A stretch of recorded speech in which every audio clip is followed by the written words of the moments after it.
Who's been messing up everything? It's been Agatha all along. Who's been pulling every evil string? It's been Agatha all along. While Agatha Harkness's not-so-surprise reveal on WandaVision finally confirmed the long-standing theory about the true identity of Agnes the nosy neighbor, it also left a burning question. What are the origins and limits of Harkness's power? Let's look at everything we know so far about Agatha Harkness, both in the show and her comic book appearances, to try and come up with an answer.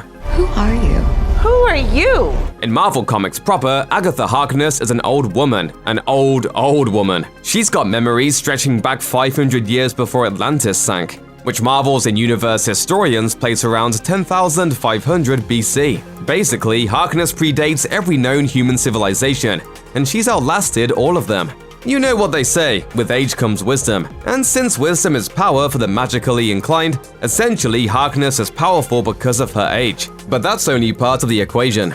She draws from three sources of magical power: her own personal well of energy, ambient magic that pervades the Marvel universe, and extra-dimensional energy that exists in entities and objects housed in tangential dimensions. These three sources give Harkness a near-limitless source of power. But we're still not done. In the Marvel Universe, witches and warlocks rely on the goddess of witchcraft. Even the Sorcerer Supreme is powerless without her. At one point in Marvel canon, the goddess was, for lack of a better term, killed by another supreme deity, Chaos. When Wanda Maximoff and the ghosts of her mother and Harkness resurrected the goddess of witchcraft, that act also resurrected Harkness herself. This could imply some special link between her and the goddess that goes far beyond what normal spellcasters experience, which could explain her power.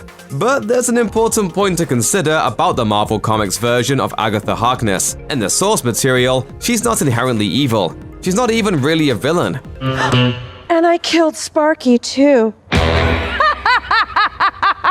Stay with us here. It's true that witchcraft is traditionally associated with darkness. Those who deal in the macabre are typically considered evil. It's why the Salem witch trials were a real thing.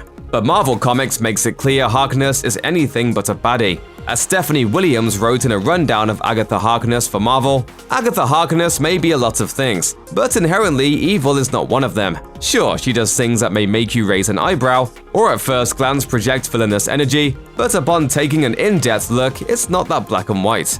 Not convinced? Consider this. In her very first appearance in Marvel Comics, Reed and Susan Richards of the Fantastic Four hired Agatha Harkness as a nanny. In 1970's Fantastic Four number 94, they enlisted her to watch over their newborn son, Franklin Richards, and she was more than up to the task of defending the powerful infant from the frightful four. On the other hand, Harkness did also kind of kidnap Franklin a few years later in Fantastic Four number 185. But hey, long story short, it was for a really good reason. Of course, the as-seen-on-TV version of Agatha Harkness has definitely been cast in a villainous light so far, but we wouldn't be surprised if she ends up going the way of Loki, and becoming a fan-favorite anti-hero after this first, let's say, awkward encounter gets all cleared up. Most of Agatha Harkness's comic history is unaccounted for.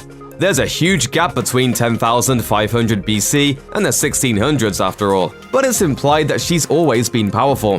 Conversely, the Marvel Cinematic Universe's Harkness had to struggle a bit for her powers, which came at a huge cost. During a flashback scene, WandaVision reveals that the MCU Harkness wasn't in charge of the Salem Coven. Her mother held that position, but even being the Boss Witch's daughter didn't immunize Harkness from being charged with essentially stealing knowledge beyond her age and station and practicing the darkest of magic. These crimes were punishable by death. Unfortunately, whatever Harkness did granted her powers she couldn't quite control, including the ability to seemingly reflect spells back at her executioners with fatal results. This darkest of magic is clearly the source of Harkness's strength in WandaVision, but as the series gears up for its big finale, the origin of her magic in the MCU remains a mystery.